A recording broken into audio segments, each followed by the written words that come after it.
This is not the Jody Rell Republican Party any longer. These guys don't believe in democracy. They are conspiracy theorists. They have QAnon stickers on their car, right? And so in Connecticut, we cannot let Trump's Republican Party get a foothold because nothing is at stake in this race other than the future of democracy, right? After January 6th, these guys didn't stand up and reject insurrection. They didn't remain silent about insurrection. They literally wrapped their hands around these guys, right? They brought them in closer and advertised to the world that they supported the people that invaded the Capitol to try to kill us. And Connecticut Republicans have either joined that effort or stayed silent. That's right. And so here in Connecticut, we got to protect these really miraculous reforms that we were able to pass at the federal level. And we got to sort of plant a flag and say that we are going to stand up for American democracy, for egalitarianism, for equality, and we are not going to let this virus, this anti-democratic virus, this pro-insurrection virus, win here in Connecticut. I have to say, this has been an interesting race because the people you spoke about, the Republicans who are embracing some of these backward ideas, they exist right here in Danbury. And it's unbelievable. They don't understand the progress we've made. When we passed the Paid Family Medical Leave Act, and Chris, you came down here in 2018, and I know you were so impressed with the work we had done to organize people to support that bill. It's incredibly successful. I was just talking about how many people had been served since just from January to August. Well, it's increased tremendously. I just saw today that since in September, we found that 75,000 families have benefited from this program. Woo! And that's real progress. That's people who couldn't afford to get a surgery on their foot and could do it now because they could be out of work and have income so they could pay their bills. It's the person who had a parent who was dying out of our country and could go be with that parent, to be with them in the final days. And now they could do that because they had job protection and they had income to live on. We had babies. I saw a 2-week-old baby when I was knocking on doors, and the father couldn't have gotten leave except for the program that we have. And so this is real progress for our state. My opponent totally doesn't understand it. At the debate last week, she said it's not a solvent fund, which is crazy because we're not only solvent, we have projections that will be solvent for the next 8 years. And so there's nothing to worry about this program. So I feel like all the things we've done, raising the minimum wage, she talked about getting rid of that, the gun laws, that the gun protection laws, which Roberta talked about. She talked against that, said she's a strong believer in Second Amendment rights. I mean, expanding access to abortion, which we did in the legislature for Connecticut and for people around the state, around the country who have to come to Connecticut because their state's prohibited. Our protection of those folks, she spoke about reducing access to safe abortions. And so there are so many things at stake here today. I know that here in Danbury, we have a very diverse community. We have a beautiful, rich history of immigrants that goes back a century here in Danbury. And that's something I embrace. That's something I want to understand and I want to support. And so for me, this election is about how do we move Danbury forward, how do we move the district forward, how do we invest in public education, how do we support climate protection so that we have an opportunity for our future generations. All of those things are at stake in this election. So, getting out there on the doors, when we do it, I gotta tell you, the response is amazing. Yep. People are so supportive. People believe in what we believe in. It's the majority. We just have to get to them and make sure they know what we're fighting for. And I couldn't be prouder than to have two amazing candidates like Farley Santos, who's stepped up, And the work you've done, Farley, in your district has been amazing. And Joe Da Silva, who's been invested in this community his entire life, his whole family, and what you can do for families in Connecticut and Danbury are really important. So we have a lot to be proud of. The whole delegation that is running on the Democratic ticket, from Johanna Hayes, as you mentioned, who is just a fabulous representative of our district, the 5th district in Congress. All of us are working together. And when we work together, we have power. We have the ability to bring back more money for our public schools than we've ever brought back before. We have the ability to build a new high school that will accommodate 1,000 students, and will also embrace a new curriculum, a pathways to careers curriculum, not just for the kids at the new school, but for the entire high school population. We're innovative, we're forward thinking, and we can get those things done. On the new school, I know a lot of people were worried it cost $164 million to build out that new school. But our delegation was able to get 80% reimbursement from the state.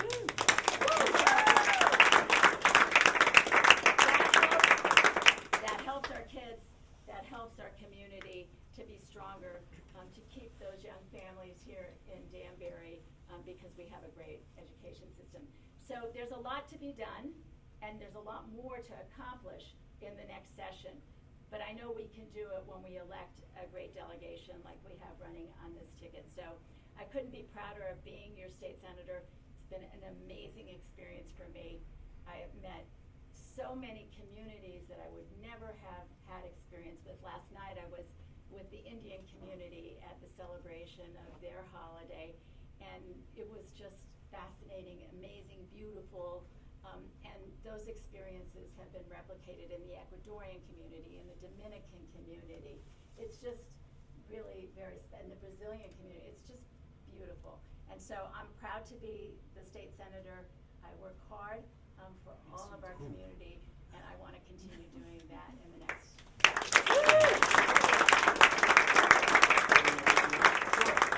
Well, I just want to thank Senator Murphy for being here. I think, Senator, you have been such a leader on so many issues on the national level of importance, and you've created change, what you've discussed, that you've done this year, this summer alone. I'm so proud to be on the ticket with my friend Julie. She's somewhat modest about some of the things that she's gotten done, but listen, I've recently realized that we need Julie as our state senator, someone who has the skills to negotiate, someone who has the life experiences and the career experiences to really create sustainable change for us here in Connecticut. There is a lot more work to do. We all have just heard what the issues are, so I won't reiterate all of them. I'm just grateful to see all of you here. There are folks who are new to this, who reached out and wanted to come in and learn a little bit more. And then there's folks from Danbury High School who,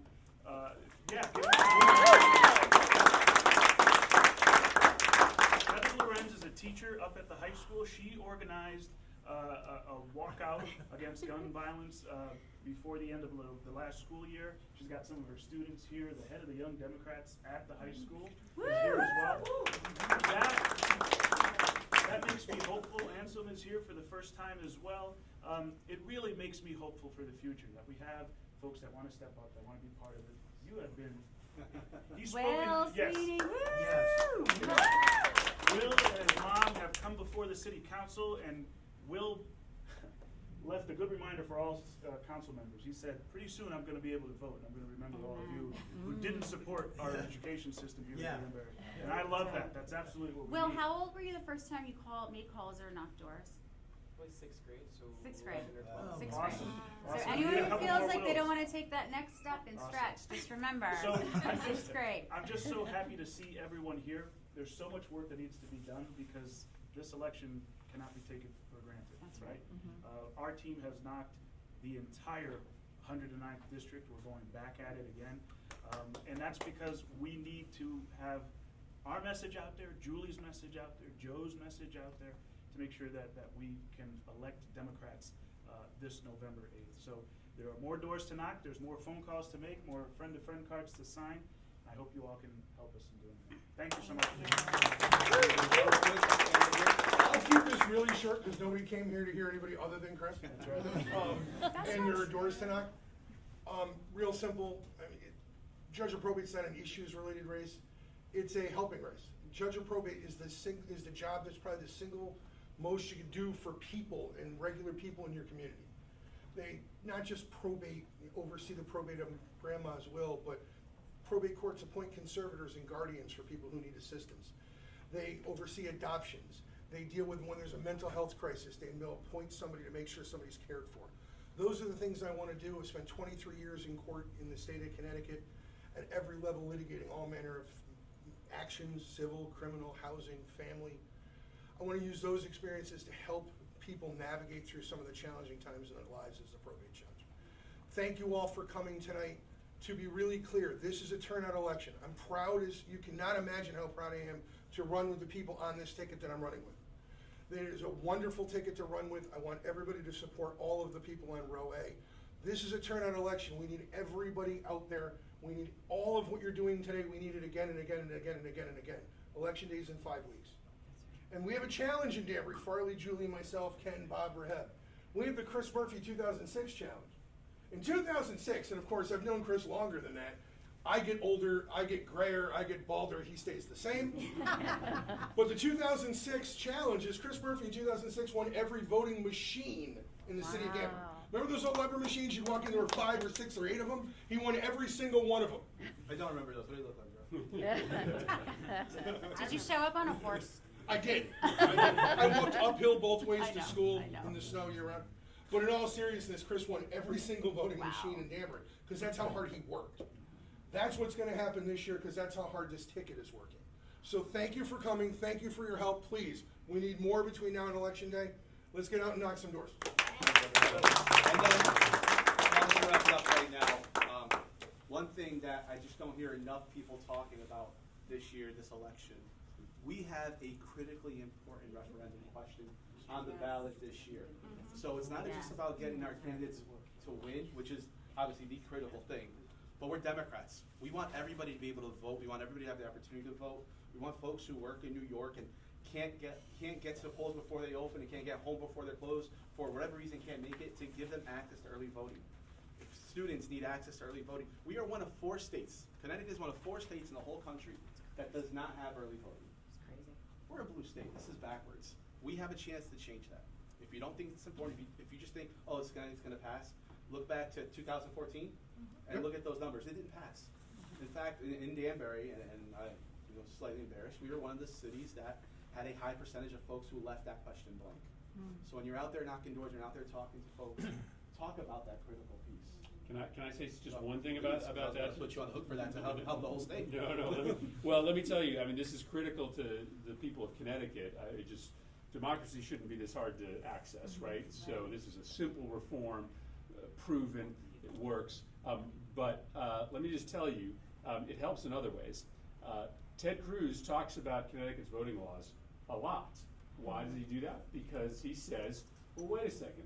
The Democrats are out there pushing to protect and expand early voting all across the country, but these blue states don't have early voting. Connecticut doesn't have early voting, so why should they preach to the rest of the country that the rest of the country should have it? And so if we want to be able to credibly push to protect the early voting laws that are under assault in this country, like Georgia and Texas, and let's be clear what they're doing in those states. They are not attacking everybody's right to vote early. They are specifically targeting the ability of voters of color, right, immigrant voters to access early voting. But they use the fact that a handful of blue states, like Connecticut, have not made this leap. So we need to do this first and foremost because it's the right thing to do for Connecticut voters, Connecticut residents, Republicans and Democrats. Remember, it wasn't like that long ago that Republicans were actually pushing early voting laws because lots of Republicans voted early just like Democrats. This has nothing to do with Democratic votes. This is just good citizenry, right? Being able to vote when it makes sense for you. that's the first reason to do it, but it also helps our national efforts. No, we'll end it on that. I mean, I can't follow up the senator. So everybody heard how important it is. Now let's get out there and let's win this election. Make phone calls, knock doors, send postcards, write letters to the editors. Go fight, win. Thank you, everybody.